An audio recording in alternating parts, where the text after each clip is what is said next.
Hey guys, welcome back to Real Estate Today. We're going to have a lot of fun today. This is the last episode of 2023, rolling into 24, and we're going to talk about what it's going to take to truly be successful in 24 in the real estate industry. And it's very different, guys. It is a whole different world. So stay tuned. You're going to learn a lot. If you haven't seen us before, thanks for watching. I'm Jeff Beggins, one of your hosts, and here with my brother. I'm Craig Beggins. How are you? And our other brother from another mother, Mike Puma.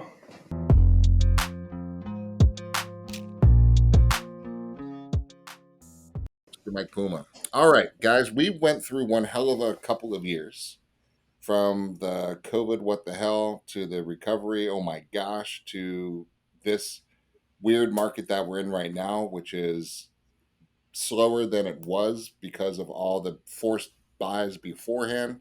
And we're coming into a different world that's probably going to be an interesting shakeup in the industry. So let's talk about what we think Let's go back just a little further, Jeff. That's to what be successful. Yep. we started in 1992, right? So that's 32 years ago now.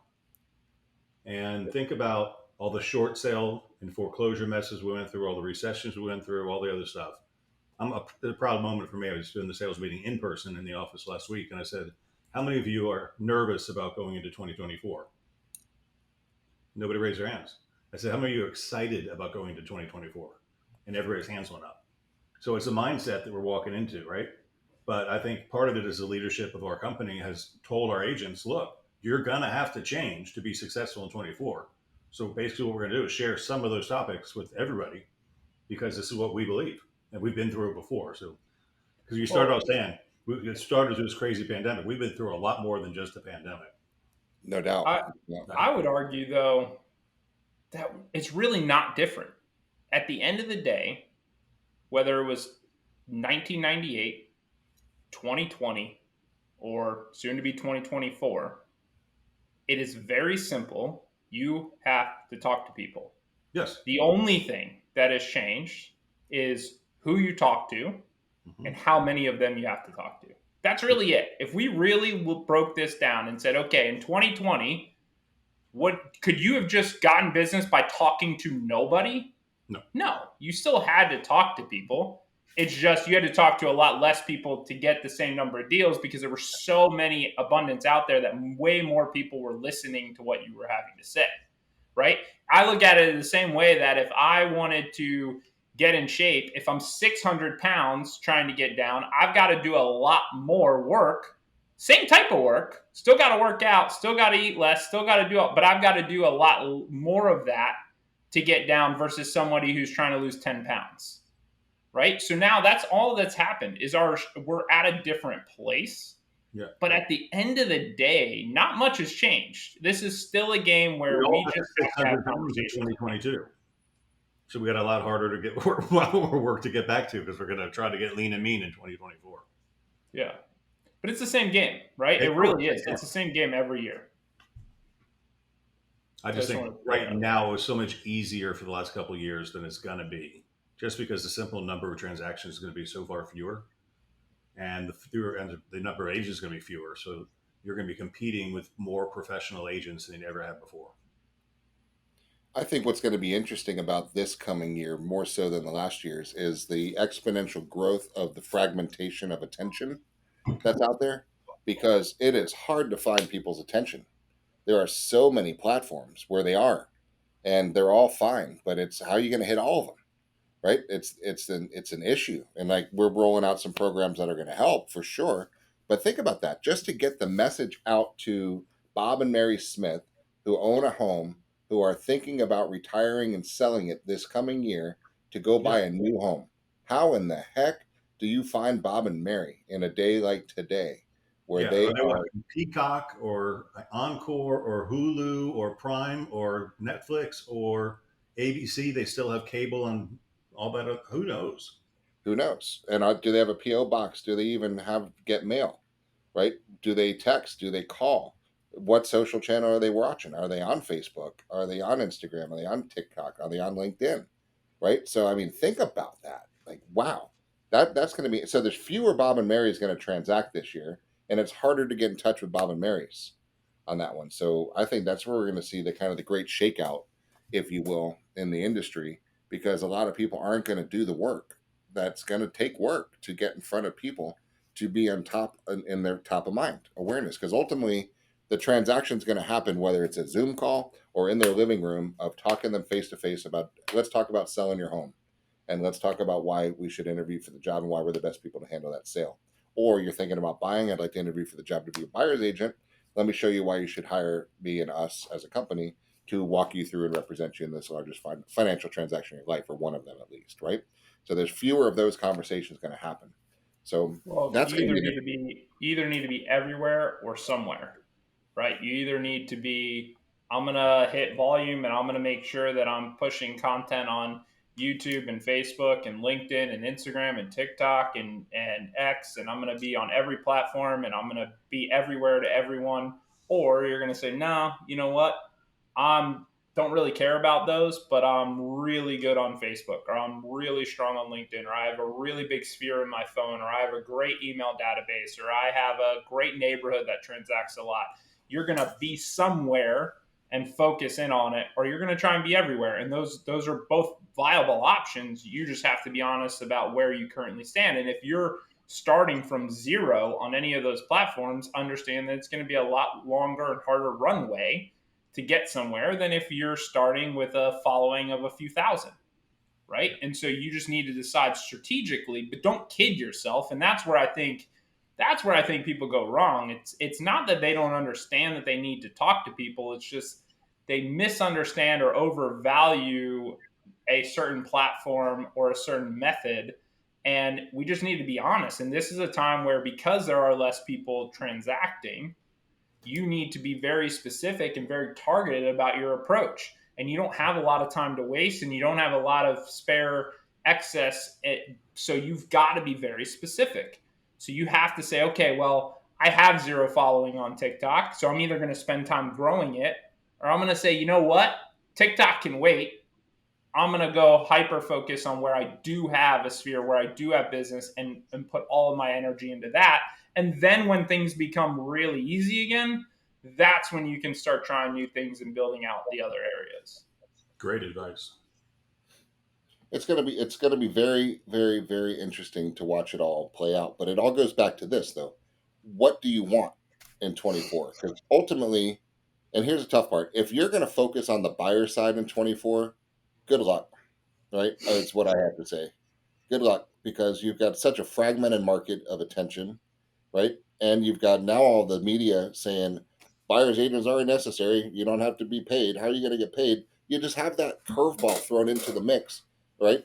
Why, right? So you're going to try to find people that are hard to find, fewer of them, and then you've got industry messaging against your whole premise, right? So from my perspective, as a smart, let me put my business hat on for a second. 24 is the year you better be focusing on inventory. That is way easier to target. That is way easy to find. That is way easy to get attention of those people and to stay top of mind to those people. You can control your price point, your demographic, the area that how often it transacts, and you can own it, right? So it doesn't make any sense to me if you're sitting there saying, what kind of 24 am I going to have, right? It's a no-brainer answer to me, right? And this come from a listing minded agent, right? That's kind of how we tried it. But I mean, try to change my mind, right? Change my mind on how a buyer side of this market makes any sense going into a market that we're in right now. I got the inventory. You're coming to me. You're coming to me. Do you have a barf bag next to you? Why? You're going to in your mouth when I tell you this. I had an agent come to me yesterday, and they were talking about taking a listing outside of our market. Mm-hmm. And I said, no, don't do that. I mean, we're talking like 100 miles away. I said, you don't know the market. You don't know the consumer. She goes, yeah, but there's this thing called Shawami. For $35, I can get an agent to go show the house for me. Oh, yeah. That's reduced the value of a real estate buyer's agent like to nothing. I've used it. A lot of she it. said, I'm not going to drive down there to show the damn house. I'm just going to list it, and I'll hire an agent if I get a lead that wants to go show it and pay him $35. It's an Uber for showings. Yeah. Yep. And it's a Dutch auction. Right? I'll do it for 20. I'll do it for 10. Yeah. I'll do it for 5. You literally just set what you're willing to pay, and then they find you somebody who's willing to do it for that amount. It's back to the door opening monkey scenario. But kudos to that listing agent who actually understands where the value is in this industry, right? Yeah. That's right. Yeah, no, that's right. I've But got Right. the inventory. I make the rules, right? You want to see while it? while I agree with you, Jeff, that listings should be the focus. I think again, coming back to strategy, if for some reason you're watching this saying, nah, I'm not doing listings, I like buyers, which you may be lying to yourself, but if that's the case and you really believe that, the only way buyers are going to work then is I would be hyper focused on places where I knew I was going to get paid, right? New construction. So if I'm going to sell projects, it's going to be beach projects. It's going to be new construction stuff where I know the builders are willing to pay, and I'm only really focused on bringing buyers for those particular projects. So all my marketing, all my effort is going to be doing tours of those new model homes, doing tours of the new project, pushing out Posting content. content. And I'm only doing that towards those because I know at least that I'm going to get paid. So it's just, again, strategy. I agree listings are still the way to go if you want to build a really sustainable business, and most do. But if you're stuck and you're going to do buyers, then that's where I would spend all my time and energy. Well, let's go through that. Let me change hats for a second, and let me argue for being a buyer's agent for a second, as much as I want to throw up in my mouth for saying it, right? But here's what I would say. I could do that, right? But I would want to come out branded as the badass ninja warrior buyer's agent ass kicker, right? That says, Mhm. and when you're serious, don't, I'm not your door opening monkey to start thinking about buying houses. When you're ready to transact, call me because I am damn good. I am the best negotiator. I am the best. I know the neighborhoods. I know the schools. I know the principals. I know the best loan programs. There's not anyone that's going to outwork me on a contract negotiation, and I will get you the best deal. I am the master. Put me to work and let me go, right? I know it And in this area really well because I can't know it in this area.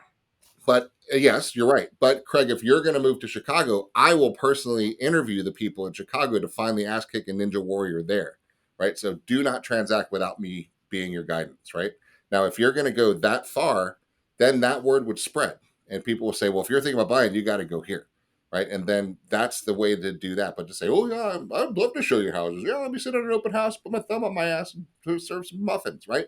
No, that's not going to work really well. It doesn't make a lot of sense. So pick one of them and kind of go deep on this one. That's the thing. So buyers agents are very valuable, right? It is a very awesome skill, right? But it's a profession, and too many people are just door opening monkeys that work with whatever buyers. Buyer life cycle is about 18 to 24 months, right? You can't feed your family on a bunch of lookers driving them around. You can incubate them and nurture them with the proper CRM systems and the right systems in place. So when buyers are ready to pop out, you can go transact. But you've got to really up your game to know the difference between the lookers and the buyers, and to take control over that buyer. Because guys, they want somebody to take control over them. They Yeah. want you to know the neighborhoods. They want you to know the best loan programs. They want you to know the street cutoff from the elementary school of desire versus not, right? And these are things that are major, very, very valuable skill sets. So if you're going to go buyers, go seriously into buyers, and then that way. But my also thing is I would find some listings to attract buyers in that area you want to be in because it's easier to do. So clarity, right? So we just kind of threw out a whole bunch of different paths to go down, and all of them work. So, but it goes back to clarity on what do you want your 2024 to look like, right? What do you want it to feel like? How much income do you need to bring in? And 24 is too big. In Q1, January by March 31st, the end of Q1, how much income do you want to have earned? And what are you going to do with that income?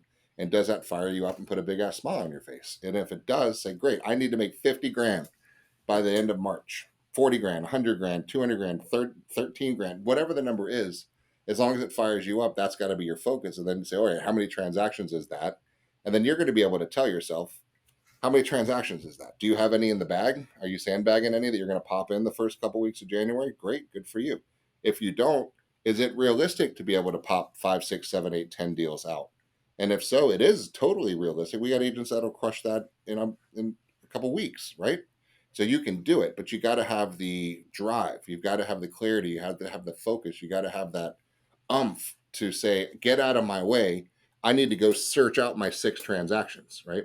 And then figure out what is the path of least resistance to go get those 6 transactions so you can get to the goals that you wanted to have.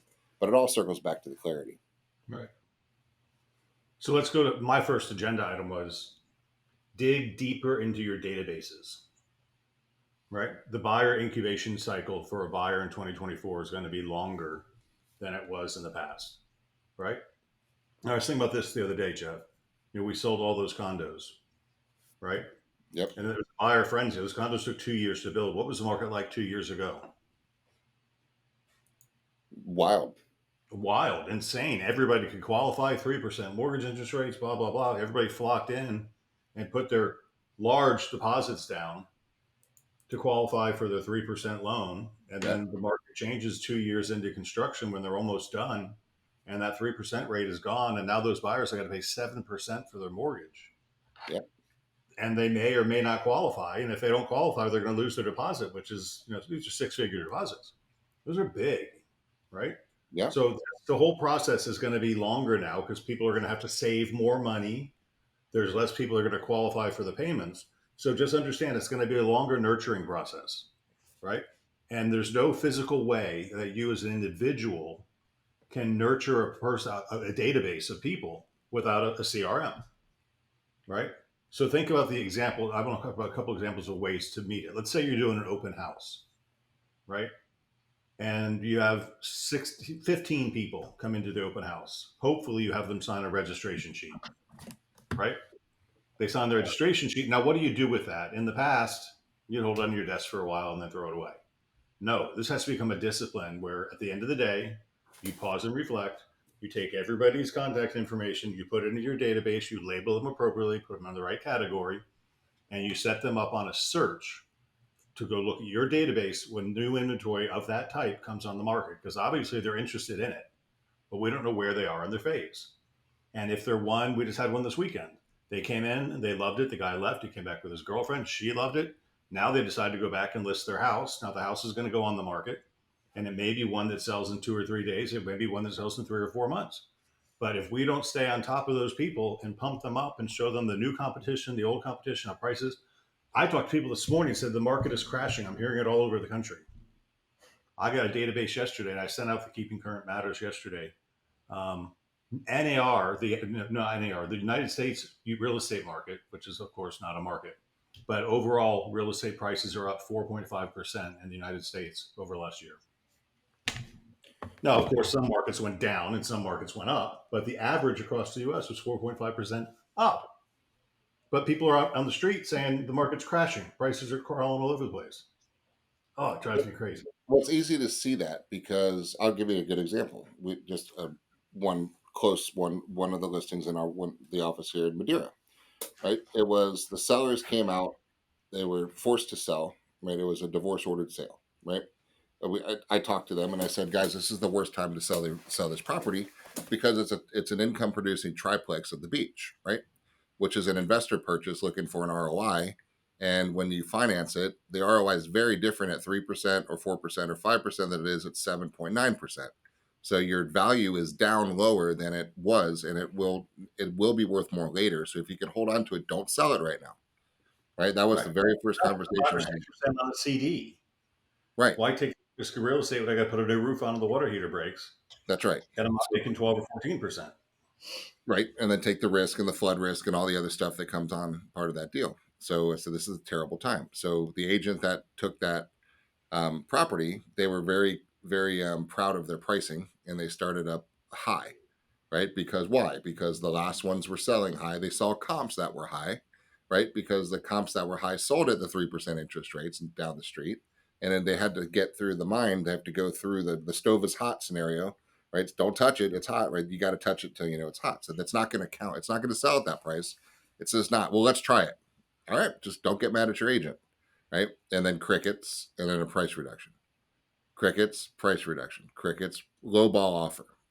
Crickets, low ball offer. Crickets, low ball offer. Guess what was interesting about the low ball offers? They were all about the same, right? So crickets reduction, low ball offer. Crickets reduction, reduction now to almost where the low ball offers were. They were market offers, right? You get 6 offers within 25 grand of each other. The market's speaking, right? You don't have to like what it's saying, but you're speaking. And they bought it. I'll just give you hypothetical numbers, but are close. They bought it years ago for like 100 and something grand, right? a triplex on the beaches here, and sold it for north of 500 grand. Okay. So they had to slice down. So the neighbors could have seen $190,000 price reduction to get a sale. But the thing is, it quadrupled in value, right? Since the time that they bought it. It's been a phenomenal investment for them, and they crushed it. And it's way up over what it ever has been. So it depends on your perspective. So if you were sitting on the sideline and saw price reduced on Zillow, you could easily say market's crashing, everything's falling, right? But the reality is the people were smoking a little bit of something, and they knew they weren't going to get that price, but they wanted to try it until market hit. But market still hit higher than it would have hit last year, right? And it still worked out.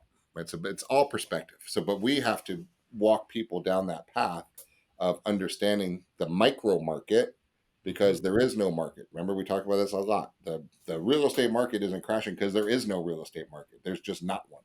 There's a ton of little micro markets that the only thing that matters on that. So we have to, as real estate professionals, and those of you watching who are not in the industry, which is a lot of you just have to understand that the only micro market that you care about are the other homes that are similar to yours. That's where Okay? Craig's note on So being really attentive to your database really matters, because we all have people in our database that are reading those headlines. We all have people in our database that maybe their perception after reading those articles is that the market's in trouble. Now's not the time to do anything. And so if you're not consistently bringing them facts, if you're not consistently sharing your perspective as an industry expert, they're only hearing it from that one side. And if I only hear things from that one side, that's the only option I have yep, to believe, right? So you need to give them a counter argument. You need to be feeding them with actual information that matters to them. And that's where things like neighborhood news really come in. That's where, making sure that you have a monthly email set up to your database is really important. Our CRM makes that super easy to do. Most do. Set that up. Do you have it set up? Is your database segmented? Because with ours, you should segment by location. You should segment. I may send my family or close friends a different email than what I'm going to send complete strangers or people that I don't talk to very often. Maybe you're segmenting them by zip code, so that way you can be hyper local to and be contextual to them. But that's where you're going to get those that get really prescribed and really professional about their database are going to have much better results. Going back to your open house example, if you are still using a printed sheet to sign in, I want to slap you. We're about to enter 2024, right? And I don't know about you, but my handwriting's terrible. So if I fill out that sheet, you're not reading what I wrote, right? I mean, it literally looks like a monkey wrote it. So how do you avoid that? Have a simple sheet, right? Have a simple form. There's a ton of free form builders out there. Use Google Forms, use Cognito Forms, use something, Jot Form, build a form, and have them have an iPad, have your phone, let them sign in via that. Now there's no issue. You know what they put in, and now I've got everything in a database that I can export out via a CSV file and upload right into my database. And now that constant follow-up campaign that I can turn on, super easy to do. But if I don't do that, then all the effort I put in at that open house goes to waste, right? That is literally like you going to the gym for 2 hours and then coming home and eating a whole thing of cookies. Why? Right? Like that's just pointless. So that's my advice is get really sharp on your database, but be really strategic about it and use the simple tools that are out there to make life easier. Well, let me comment on that too, because you're a fool if you think they're going to your open house and that's it. So they're going to visit 6 or 7 or 8 open houses and they're going to meet 6 or 7 or 8 different agents. So what are you going to do to stand out differently from those other 6 or 7 agents?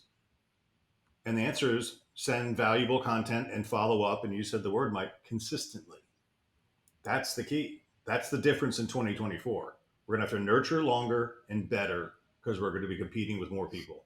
And if they're out nurturing and following up more than you are, you're not going to win. You'll be putting in the effort. You'll be putting in the time.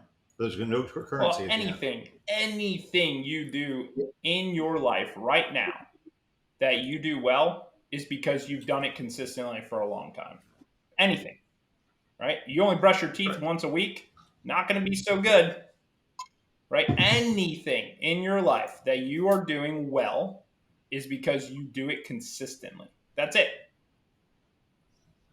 And Yeah, you and had you no sucked idea at how it to when do you it. started, You had to no matter what it was. learn how to brush your Right. teeth, right? Think about your kids. Your kids probably suck Yep. at brushing their teeth. They don't want to do it, right? They are the most Right. inconsistent Right. teeth brushers of all time until they realize that that matters. And then from a health perspective, and then all of a sudden it becomes a routine and they get better and they get more consistent. And guess what happens? It gets better, right? But there's nothing you're going to get better at that you are doing inconsistently. It does not exist.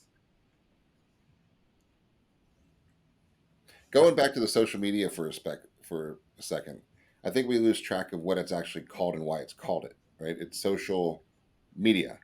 Right? These people look to their phones 900 and Yeah, it's something times a insane. day. What's Yeah, the it's number almost now, a Mike? thousand times a day. It's 983 times insane. a day. It's ridiculously insane. Right? That is where they are. That is where the attention is, and that is where they are going through for their media. Right? Their media. You are the newscaster. They trust you. They wouldn't have accepted your friend request if they didn't trust you or like you in some aspect of it. They wouldn't be following you if they didn't have some interest in what you were saying, if you didn't seem to be some credible aspect in that field of which you're in. Right? So you are the newscaster.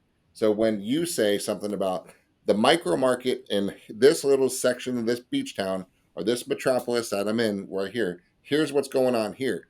That message trumps anything they could read in USA Today, Washington Post, right? CNN, Fox News, it becomes irrelevant. But if you're not posting that out, they're by default going to have to listen to some jackass who's speaking about something that doesn't matter, reading a headline from a market that doesn't exist. There is no market, right? There is no market. We just got to micro market it down. But Well, and you are the I think it's newscaster, important. right? It's important I too love when you to really respect those that are engaging and give them that thank you back. Show them that appreciation by having conversations, right? The other part of that from a media perspective is social. It is a conversation tool. But I think so many of us, I had an agent email me the other day and said, hey, I made that post, but only 6 people liked it. And one was my mom. This is legit email I got. And I said, okay, what's the problem? Right? I literally wrote that back. And they said, well, that's only 5 people. I said, okay, let's break this down. If we were at a networking event and I came up to you and I said, hey, Craig, those 5 people over there, they are all interested in something you had to say. Would you mind talking to them? You'd be excited as hell to go over and talk to them, right? It's the exact same thing. You have 5. It's a You great have networking event. I talked to 5 new people. people. 5 people that raised their hand or took time out of their day to click and appreciate the content, the media, whatever you posted. They appreciated you giving that to them. For you to ignore that because it's not 100,000 or it's not 1,000,000 or it's not whatever is in your head, some arbitrary number that matters, that is a complete disrespect to them and to why the platform really exists to begin with. So I would argue that if you sit there, I don't give a shit if it's 1 or 1,000 people, and you actually say, you know what, every single person who engages in this post, whether they comment, whether they like it, I'm literally going to click on them and send them a message, or at the very least, go see if what they've posted and engage in content that they've posted and bring value back to them, show my appreciation to them. If you're not doing that, you are missing the boat, plain and simple. And it is something that instead of me having to go put on real clothes and go to a networking event, I can sit in my pajamas with Netflix playing in the background and do from my phone in minutes if I really wanted to. So again, you got to get clear on what you want to have happen. But if you want results, it's going to take more actions like that in 2024 to get the same level of business that you're used to. Yep. That's it. That's it. Well, quite a few little tidbits there, but it's awesome. I mean, it's talking to people. I look forward to seeing who makes it through because the first couple quarters are going to be the telling point. The Fed's going to drop rates towards the middle of the end, and then people are going to re-enter the market, and it's going to get easier. So it's the first couple quarters that are going to really make or break those who are true professionals and who are really worthy of being in this industry. And I'm looking forward to seeing how it works. That's my final thought. Craig, what say you? I'm saying hold on. The twice this week I saw opportunities come out that say 2024 is going to be better than 2023. And prior to this week, everything I heard was 2023 is going to be, or 2024 is going to be not perform as well. So for that market shift to have happened, I don't know what they're expecting to happen, except for interest rates are probably going to fall and buyers are going to go, ooh, got to get in the market now. And it's going to come. So we just have to, my message is you have to be ready for them, right? They're looking now. People look, we all do it. You go to Amazon, you're looking, you're not ready to buy, you're not looking to buy. What does Amazon do? You were interested in this, you might be interested in that. And then you start filling your feed with shit that you might be interested in, right? They're nurturing you along the way. That's what they're doing, right? We have to do the same thing. Just follow what the professionals do. Follow what the new home marketers do. Follow up what the retailers do. And that's what they're doing. They're nurturing you automatically. This is all AI driven, automatic stuff, automated stuff. It's not, you're not out there looking through a database, sending a note. It's being done automatically for you. So that's my point was, make your hobby into a career or get out and dig deeper into your databases. I was talking to a manager yesterday and she wanted to ask me a question about protecting a farm. A farm is a small geographic area where you become the expert in. And some agent said, well, if I spend money there, are you going to let some other agent in our company spend money there? And I said, absolutely. Why? Because you're an independent contractor, number one, and we can't limit where you work. But two, why? If just because if you had protection, you'd be lazy. So if you want protection in your farm, here's what you do. You pick a small area, you learn everything you can know about that area. Then you go meet everybody in that area and you get their mailing address, their property address, their email address, their cell phone number. That's your mission. And then you put them into your CRM and you contact them consistently with relevant information to their neighborhood. And you do that over time for a period of time, and you will not need protection in your neighborhood because you'll be the guy or the girl because you did the work. So I think just the work has to come in 2024. And then once you get that nailed down, hold on because it's a consistent ride for the next couple of years. So there's light at the end of the tunnel. So I'm excited about 2024. My final thought is now is an amazing time to build credibility with everyone in your sphere. And the way I look at this is as a kid, when my parents told me a lot of things, I thought they were idiots. They don't know what they're talking about. And then you get older and you have kids and you realize, oh shit, they were right. And all that credibility, now I would say my parents are probably the smartest people I've ever known, right? The same thing is going to happen now. If you are out there talking to your clients, prospective clients, past clients, your database, and telling them, hey guys, the party is coming. You may want to think about doing something now before that arrives because you're going to be competing with 37 offers. You're going to see prices go back up. You're going to see over asking. It's going to happen, right? And you're the one consistently delivering that message of, hey guys, now's the time, now's the time, now's the time. You're going to have a large portion that don't listen to you. They're your kid. They're like, they're an idiot. They don't know. And then it's going to happen. And the moment that happens, and they're like, oh shit, Mike was right. Guess what just happened? I became the expert. And the next time I say, hey, you may want to think about this, guess who they're going to listen to? Me. So now is the time to build that goodwill. Now is the time to build that credibility. And if you do that consistently, yes, you're going to still take advantage when the market does come down, and it's going to happen. But now is the time to build all that credibility with your sphere. So be consistent and talk to them as much as you possibly can. Great advice. Great advice. And for everybody, have a wonderful New Year's and enjoy the last few days of this year and get ready to kick some